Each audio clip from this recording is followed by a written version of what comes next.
सोनियाज किचनमध्ये तुमचं सर्वांचं स्वागत आहे. हे रेशनचा तांदूळ घेतलेला आहे 1 ग्लास. माझ्याकडे हा जो आहे ग्लास तो पावशेरचा आहे. मी बरोबर जरा मला डोसे, इडली काही करायचं असेल तर मी हाच ग्लास घेते. तुमच्याकडे तुम्ही कोणत्याही मापाचा ग्लास असला तरी चालेल. याच्यामध्ये काही आपल्याला डाळ वगैरे काही भिजत घालायचे नाही, त्यामुळे ह्याचं काही माप नाही आहे. मी रेशनचा तांदूळ घेतलेला आहे, तो 1 ग्लास घेतलेला आहे. तो रात्री भिजत ठेवला आणि वाटून घेतलेला आहे. वाटून घेतलेल्या मटेरियलमध्ये खूप पाणी टाकायचं, त्याच्यात डबल चौबल पाणी टाकायचं, कारण की आपल्याला हा पातळच प्रकारचा नीर डोसा तयार करायचा आहे.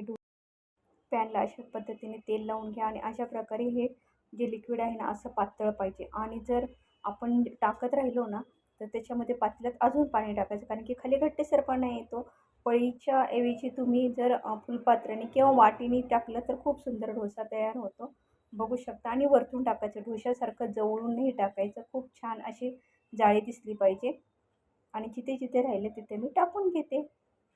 ह्याला काही आकार नसतो की गोलच आला पाहिजे.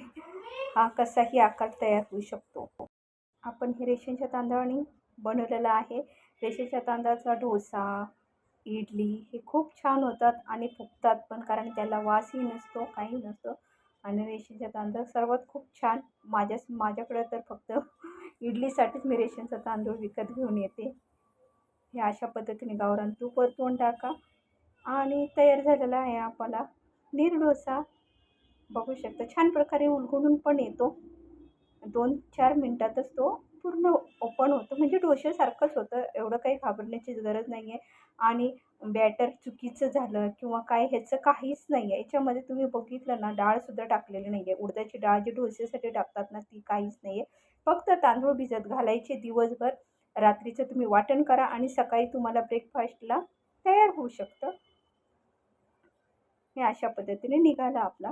याच्यातून डोसा थोडासा तुटतो कुठं काय, कारण जाळीदार असल्यामुळे असं होतंच, काही प्रॉब्लेम होत नाही आहे. मी तुम्हाला म्हटलेलं ह्याला काही आकार नसतो. हे अशा पद्धतीने खूप छान लागतो. तुम्ही बटाट्याची चटणी, खोबऱ्याची चटणी ह्याबरोबर तुम्ही खाऊ शकता. व्हिडिओ आवडल्यास लाईक करा, शेअर करा आणि व्हिडिओवर नवीन असाल तर सबस्क्राईब करा, जरूर करा. बेल आयकॉनची घंटी वाजवायला विसरू नका, म्हणजेच माझ्या रोजच्या रेसिपी तुम्हाला नवीन येत जातील. हे अशा प्रकारे आता तुम्हाला मी दुसराही डोसा करून दाखवते. जर घट्टपणा राहिला असेल तर थोडंसं परत अर्धा ग्लास पाणी टाकायचं, फक्त घट्ट होऊन नाही द्यायचं. आणि असं वरतूनच पळीच्या साह्याने किंवा फुलपात्राच्या साह्याने टाकून घ्यायचा. खूप सुंदररित्या हा डोसा तयार होतो आणि कुरकुरीतपणा खूप मस्तपैकी राहतो. मुलांना हा खूप आवडतो. साधेही डोसे आवडतात डाळ आणि तांदळाचे, आणि हा पण डोसा आवडतो. तर जास्तीत जास्त हा कुरकुरीत डोसा असल्यामुळं अजून चवीने मुलं खातात. हे बघा, थोडं थोडं जिथं राहिलं ना तिथं तुम्ही असं थोडंसं टाकलं तरी चालतं. आणि त्याला आकारच आला पाहिजे असं काही नाही आहे. आपण अशाही प्रकारे करू शकतो. हे बघा, तुम्ही कोणत्या कोणत्या भागातून पाहता, कोणत्या शहरातून, कोणत्या प्रदेशातून पाहता, तर प्लीज मला कमेंटमध्ये सांगा, म्हणजे मलाही मोटिवेट भेटेल की माझे व्हिडिओ लांब लांबपर्यंत जातात. ह्या व्हिडिओ बनवण्यासाठी खूप मेहनत करावी लागते. एक लाईक आणि कमेंटमध्ये नक्की सांगा की तुम्हाला व्हिडिओ कसा वाटला.